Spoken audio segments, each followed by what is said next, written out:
Okay, Maggie, look. Let me break it down to you how it's gonna happen. They're gonna come through that door and be good cop, bad cop. Don't fall for that, all right?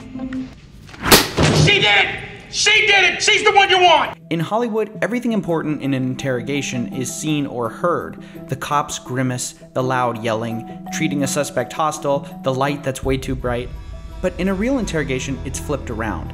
Everything important is unseen, unheard. On the surface, real interrogations look boring. The cop is nice to you, they give you a drink, they dress in plain clothes. It's almost disarming, especially if this is more of what you were expecting. The names, now! But that's the point. Under the boring, disarming surface of an interrogation, you find a whole host of psychological traps and mental tricks that are designed to make you confess. It starts from the moment you walk in. Every inch of an interrogation room has been designed to make you feel isolated and powerless. The room is small, cramped, the walls are blank, and there are no windows. You'll be placed in an uncomfortable, straight back, often metal chair, while the cop's chair will be able to roll. This becomes important later on. The next move is a hurdle that cops have to get over. When you go to jail, a cop is legally required to tell you you have the right to shut up. This actually turns out to be the only great advice you're gonna get. Talking to cops is always a bad move. And for the cop, what this means is that their first priority is making you ignore this advice and go against everything you've ever heard. They have to convince you to play the game with them. The first questions are deliberately not about the investigation. They want to appear trustworthy so that you'll talk to them about the case. Where do you work at? Mama's Cafe, downtown. I don't think I've tried that one yet. It's good food. I'm a big coffee guy. I don't know if you're a coffee guy or I am not, a but I coffee didn't guy, want to drink actually, in front of you, so. No, I appreciate that. All right, go ahead. There's a plain donut there for you. I had a cereal bar, but if you get hungry or anything else, just let me know, okay? How come you got more than one middle name, do you know? I don't know. It's my uncles and my grandfather. I got 3 middle names as well. And that's because my parents thought I was going to be an only child, so they named me after everybody. So I got named after a grandfather and 2 uncles. So I know what you're going through there, because my initials I get teased about. The other goal behind these innocent questions is to establish a behavioral baseline. They want to see how you act when you're telling the truth. Finally, when they're ready, they'll ask you something like this. Well, let's do this. You sound like you want to talk to me, okay? And I want to hear what you have to say, but before I ask you any questions, you got to know your rights, okay? You have the right to remain silent. What this says here is that I've read you your rights. Do you understand them? Yes. Once you're talking, they'll first get a statement about what happened. After hearing it, if the cop thinks you might have done it, if the facts aren't lining up, or if you're acting shady, they may move to the accusation phase. In the accusation phase, they will confidently accuse you of the crime. The cop will say in no uncertain terms, you did it, we know you did it, and we've got evidence for it. Your vehicle drove up the side of Jessica Lloyd's house. Your boots walked to the back of Jessica Lloyd's house on the evening of the 28th and 29th of January. You and I both know you were at Jessica Lloyd's house, and I need to know why. But here's the catch. They'll claim they have evidence for your guilt, even when they don't. This nosy neighbor, or whatever we're going to call him, has monitored, and I'm not going to tell you how. Okay, just think about it. With today's technology, monitored what was going on in front of this residence that they were calling to complain about until police arrived. I can prove it. I can go in front of the judge and say, hey, look, bro, you want us to play this video? You want us to show you the fingerprint results? You want us to show you the GRE test on this gentleman? I did not have that firearm in my hand. Huh? The goal here is to make you think that you're already caught. They already have you. Why bother resisting and lying about it when they already know you did it? Just confess. So it's one of the easiest investigations I've had. It's fucking there. And you can't lie about that, bro. You can't tell us that you didn't fucking fire that 4th shot anymore. You can't tell us. We can prove otherwise. During this phase of the interrogation, the interrogator doesn't want you to deny the crime even though you'll want to. Vocalized denials reinforces your position. So cops make an interesting move. They try to not let you vocalize denials in the first place if possible. They'll often interrupt you or not stop talking to allow breaks to let you speak up. Instead, they'll keep the pressure on by reinforcing the idea that they 100% already have you caught. I'm giving you an opportunity. I'm not lying. Listen to me. I'm giving you I an didn't opportunity. hold that gun. Listen I to didn't me. shoot Listen. that gun. Listen to me. I did not have a firearm we in my can prove hand. that. We can prove that. We're beyond that point, buddy. We're beyond that, man. But I did not do what you think I did. I know you did. We're past that. Okay? No.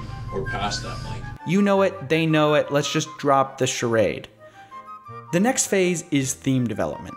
After accusing someone, the cops will try to provide themes to offer moral or psychological justifications for the crime. Nobody's going to confess if they think it makes them look bad or their dignity's at stake, so the cops want to give you a way to lose without losing face. This will never be used in your favor when the confession goes to trial, of course. These are simply mind games that are used to get the confession. We sort of believe that it could have been a fucking accident. It could have been an accidental discharge. Okay, but when you don't, when you're completely denying that, then I gotta think another way, bro. I don't believe you're a cold-blooded killer. No, I don't believe that at all. Nothing suggests that to me. I think you're a smart guy, and I think you got involved in a situation that you probably shouldn't have. There's a difference between you going in and saying, I'm going to kill somebody, and you going in, I'm trying to help somebody, and then shit goes bad. That's way different things there that we're talking about. What other option is there? I don't think you want the cold-blooded psychopath option. I might be wrong, because don't get me wrong, I've met guys who actually kind of enjoyed the notoriety, got off on it. I don't see that in you. If I saw that in you, I wouldn't be back in here talking to you, quite frankly. But maybe I'm wrong. Maybe you got me fooled. I don't know. This is where most people start to break. Most people often go into a passive mood when they're about to confess, looking beat down and acting quiet. This is the first time that you'll seriously start considering confession. There's even a physical tell called the surrender position that cops look for to know when you're about to confess. It looks like this. When the cop sees this, he will continue to reiterate all the themes that have been developed so far. We know you did it, we have evidence, and good guys come clean. In addition to deploying psychological measures, the cops will also deploy physical ones. Remember that the cop's chair can roll, and during this time, he will often move closer in order to ramp up the tension in the room. You will feel trapped, like there's nowhere to go, and meanwhile, a physically intimidating cop is telling you that you have to confess, you must confess. Finally, there's a moment when the tension that has been building up for hours finally breaks. You can almost see it. I want to minimize the impact on my wife. So do I.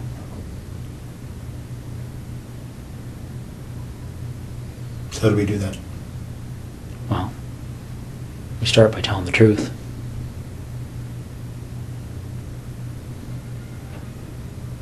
Okay. Okay. So where is she? Get him out. And once the cop gets their confession, it's all over. Your chance of being let off go to almost zero, your plea deals get a lot worse, and you have gained absolutely nothing from the exchange except for the knowledge of just how good cops are at beating you in the interrogation room.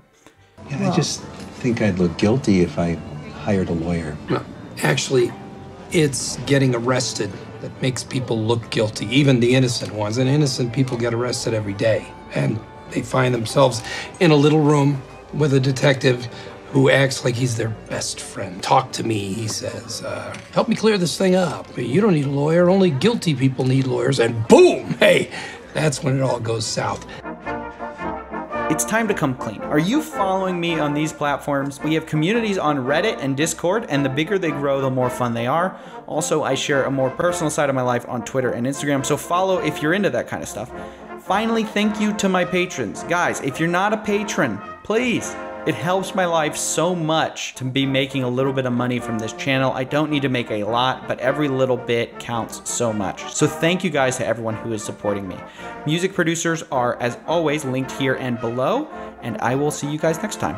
We got conviction of your conviction, man, it's simple addition. Evidence is with us, gonna put you in prison. So give us a sentence, talking about your contrition. It's just a simple admission that may help your condition. And that's the story of how they get you. Here's one final admonition: don't talk without a lawyer.